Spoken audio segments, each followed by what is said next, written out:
They say every broken thing can be fixed, but they never met me. Camera pans over a shattered workshop, neon flickers, a human holding a cracked photo of a woman. 5 years ago, I lost everything. My job, my eyes for the stars, and the woman who taught me what light meant. Door slams open. A tiny purple alien bursts in, clutching a dead robot hamster. "Mister! Please fix him. And maybe marry my blind sister?" Static pause. Man blinks. Smoke drifts past. "I'm sorry, what?" The smell of burnt circuits clung to the air as Elias Kane crouched beneath the humming work lamp, a screwdriver between his teeth and exhaustion in his eyes. His workshop, if you could call it that, was a graveyard of forgotten tech, cracked screens, sputtering drones, half-dismantled memory cores stacked like gravestones. Outside, the rain hissed on Rusthaven's corroded rooftops, echoing through the narrow alleys of the Undercity. He tightened a bolt on a shattered food synthesizer, pretending the rhythmic click was music. "Don't die on me, sweetheart," he murmured. "I already buried enough stars." The machine whined, sparked once, then fell silent. Another patient lost. Elias leaned back, rubbing the scar that curved across his jaw like punctuation on a life gone wrong. Once he'd designed starship drives for the Coalition. Now he was the man who patched up junk. It was quieter down here, away from the clean suits and clean lies of the upper tiers. Down here, nobody asked about the accident. Then came the knock, or rather, the crash. Something small and purple slammed into the bench, scattering screws like metallic confetti. A child's voice, breathless and trembling. "Please, you fix things, right?" He blinked. The girl was maybe 8, violet-skinned, silver-haired, dripping rain and panic. In her hands lay the mangled body of a tiny robot hamster, its optical sensors flickering weakly. "It's dying," she wailed. Elias sighed, reaching for his pliers. "Machines don't die, kid. They just quit trying." 5 minutes and 2 steady hands later, the hamster chirped back to life. The little alien squealed, hugging it so tight Elias feared he'd need to fix it again.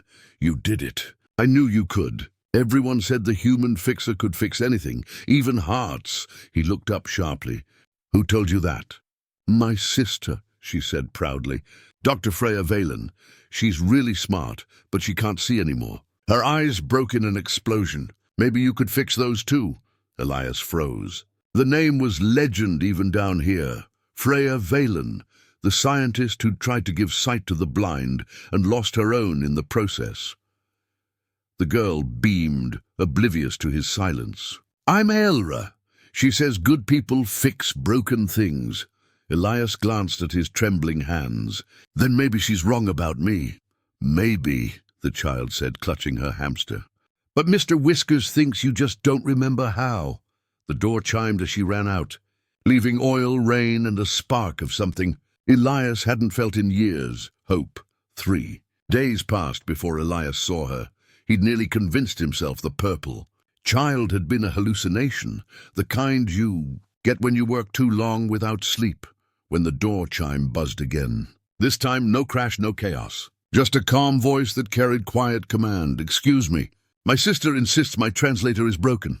Elias turned. Standing at the doorway was a woman whose presence seemed to steady the air around her. Freya Valen, the name from every newsfeed headline.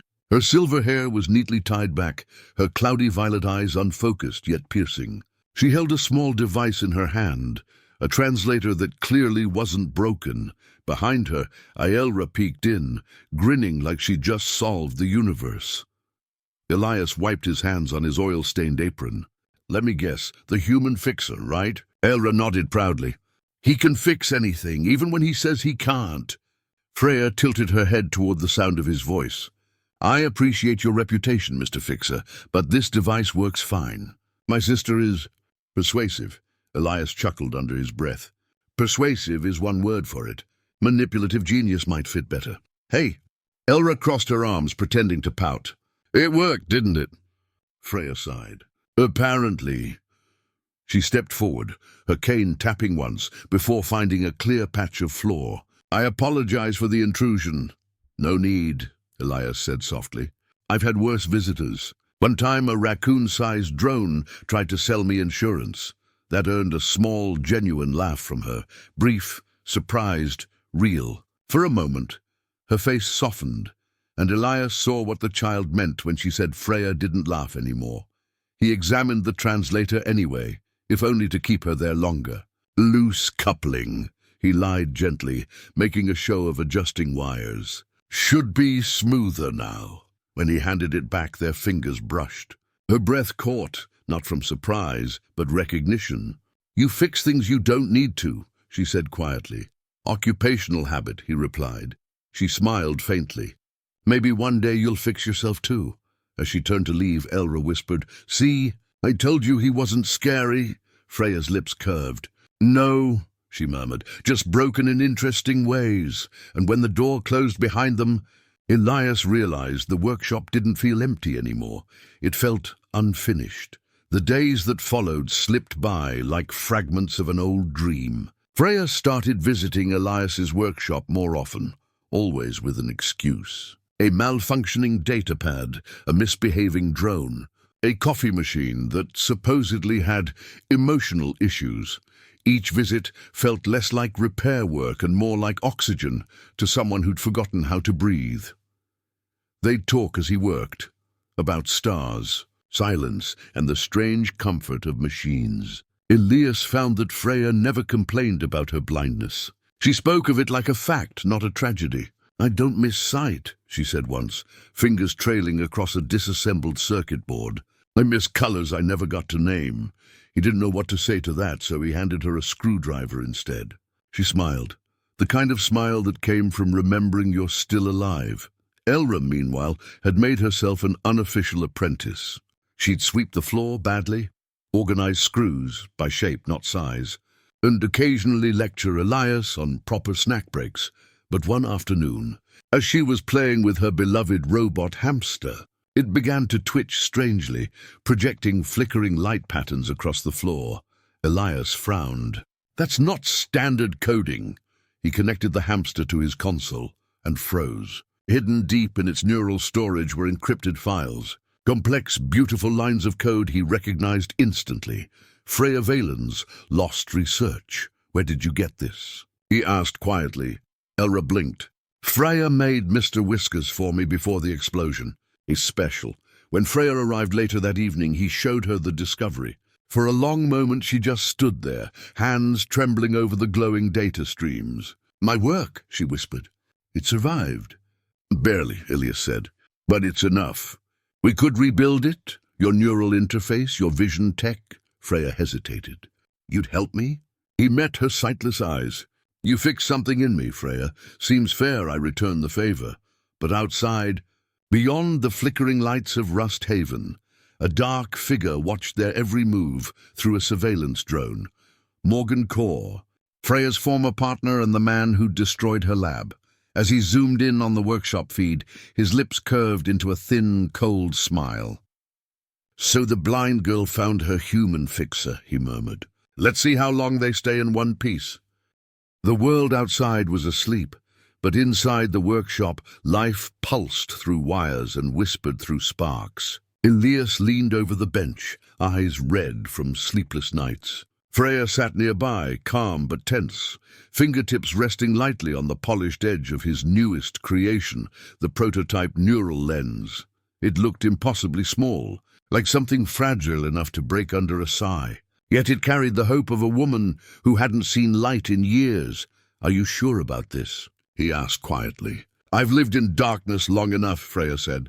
If it fails, at least I'll know it wasn't fear that stopped me.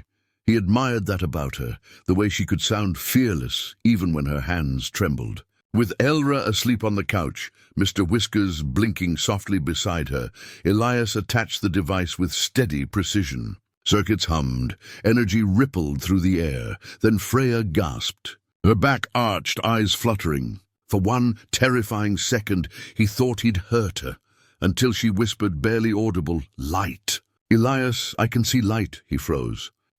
You can see, not clearly. Not everything, but you're a shape, a color, moving. Her voice cracked into a laugh that sounded like sunlight. You're real, he couldn't speak. The weight of 5 years, guilt, failure, loneliness, lifted with that one laugh. He wanted to hold her, but before he could, the workshop lights exploded into white glare. The door burst open. Morgan Core stepped in with 2 armored drones and a smile that didn't reach his eyes. "Touching," he said. "Humanity's pet mechanic saves the blind scientist." "How poetic!" Elias stepped forward, shielding Freya. "You tried to kill her once. You won't get another chance." "Oh, I don't need to kill her," Morgan replied smoothly. "I just need what's in her head. That technology belongs to me." Elias tightened his jaw. "You mean the tech she created and you stole?" Morgan's smile sharpened. "Semantics!" The drones raised their weapons. Freya grabbed Elias's arm. "Don't fight him," she whispered. "He's already lost. He just doesn't know it yet." From the corner, Elra's small voice broke the tension. "Mr. Whiskers now." The little robot chirped, and the entire room went dark. The blackout swallowed everything. For a heartbeat, only silence breathed between them. Then came the faint whir of Mr. Whiskers' hidden transmitter. A pulse of light blinked through the darkness, quick and deliberate, like Morse code from a toy with secrets. Morgan's voice cut through the black. "Cute trick, child, but darkness won't save you." Elra's tone, trembling but steady, answered from somewhere behind the workbench. "It's not supposed to." Suddenly the workshop screens flared to life, every monitor, every data core, projecting a single video feed. Morgan's own recorded confession. His words from the surveillance drones, played back for all networks linked to the grid. "I caused the explosion. I erased her name. And now I'll take back what's mine." The drones hesitated, caught in the crossfire of their own broadcast. Freya rose slowly, eyes glowing faintly beneath the prototype lenses. "You always underestimated the things you tried to break," she said. Her voice no longer sounded like someone in the dark. It carried weight, clarity, light. Morgan reached for his sidearm, but Elias was faster. One solid swing of a metal wrench, poetic and brutal, sent it clattering away. "That's for the people you burned," he said coldly. Outside, sirens began to wail. The whole city was watching. Morgan tried to run, but Elra blocked the door, tiny and furious, clutching Mr. Whiskers like a soldier holding the flag. "You hurt my sister," she said, "and you called humans useless. But guess who fixed everything?" Morgan froze, cornered by truth and an 8-year-old with more courage than an army. Within minutes, authorities flooded the street. When they took him away, he didn't look back, and Freya didn't need to see him go. She already knew he was gone. Weeks later, the workshop stood reborn, brighter, cleaner, alive. Freya had partial vision now, enough to navigate the world on her own terms. Elra helped paint a new sign. "Cain and Valen, we fix what others abandon." As evening light streamed through the windows, Elias looked up from his bench. Freya stood beside him, tracing her fingers along the engraved letters. "Do you ever think we were both broken?" she asked softly. Elias smiled. "Maybe, but broken things make the best blueprints." Elra giggled nearby, feeding Mr. Whiskers a nut he didn't need. "See? I told you fixing people was more fun than fixing machines." Freya squeezed Elias's hand. Her gaze turned toward the horizon, a horizon she could finally see. "No," she whispered. "It's the same thing. Sometimes the universe doesn't need heroes. It just needs someone who refuses to stop fixing what's broken." Elias Cain wasn't a soldier or a genius or a savior. He was just a man who learned that love isn't about seeing someone's flaws. It's about understanding them until they shine. Freya found light again, not through science, but through the heart that refused to give up on her. And Aelra, the little alien who believed in hope, proved that innocence can change worlds faster than any invention ever could. In a galaxy obsessed with perfection, 3 imperfect souls built something stronger, a family, and maybe that's what humanity was always meant to do, not conquer the stars, but remind them how to feel. This is the story of a blind scientist, a broken mechanic, and a child who taught them both that even in the dark, light can still find you.